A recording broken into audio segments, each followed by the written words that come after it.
Hello guys, Sumita's রান্নাঘরে স্বাগতম। আজকে আমি একটা রেসিপি নিয়ে আসছি। তাহলে দেখেন আমার রেসিপিটি। ট্যাংরা মাছ দিয়ে বড়া দিয়ে আলু দিয়ে রান্না করব। আমি প্রথমে ডাল বেটে নিয়েছি, এর মধ্যে কাঁচামরিচ একটা আর পেঁয়াজ দিয়েছি, এর হলুদ আধা চামচ থেকে কম দিয়েছি, লবণ দিয়েছি। তারপর মেখে নিয়ে ছোট ছোট করে দিয়ে দেব বড়া তেলের মধ্যে। আমি সবগুলো ছোট ছোট করে একসাথে দিয়ে দেব।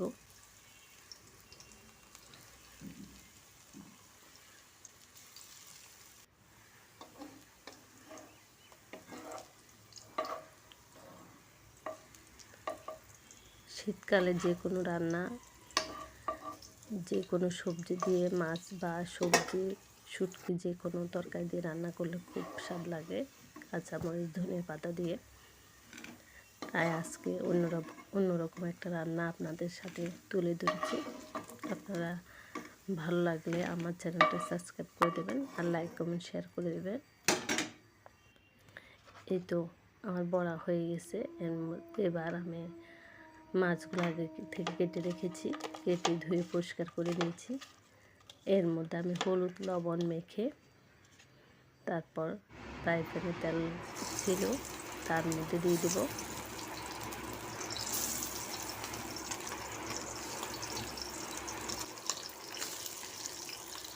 এখানে আমি 5-6টা করে দিয়ে তারপর ভেজে নেব। ট্যাংরা মাছ অনেকে কাঁচাও রান্না করে, তবে ভাজি করে রান্না করলে একটা মজা আছে এই মাছগুলো।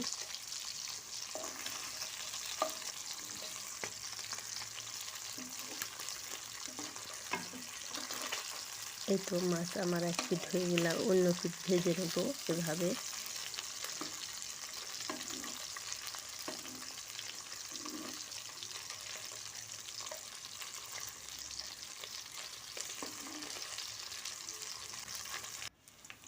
দেখেন আমার মাছগুলো ভাজি হয়ে গেছে। এবার আমি নিয়ে নেব।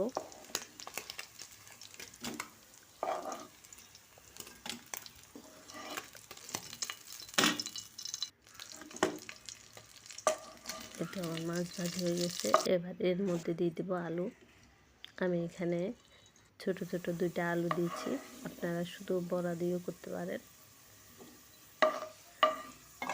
অনেকের বাচ্চারা আলু পছন্দ করে, সেই জন্য আমার বাচ্চারা আলু বেশি পছন্দ করে, সেই জন্য আলু দিয়েছি।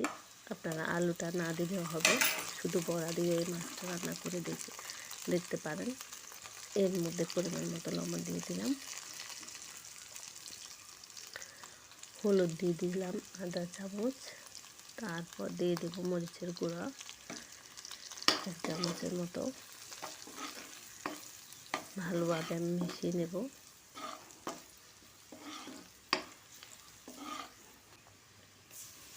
এর মধ্যে একটু করে পানি দিয়ে দিয়েছি, না হলে মশলা লবণ মরিচগুলো লেগে যাবে। এরপর পরিমাণ মতো আমি পানি দিয়ে দিলাম। পানি ফুটে আসা পর্যন্ত অপেক্ষা করব। এর মধ্যে দিয়ে দেব আধা চামচের মতো জিরা বাটা। কিন্তু আমার ঝোলগুলো ফুটে আসছে, এর মধ্যে বড়া দিয়ে দেব। তারপর দিয়ে দেবো একে একে ট্যাংরা মাছ।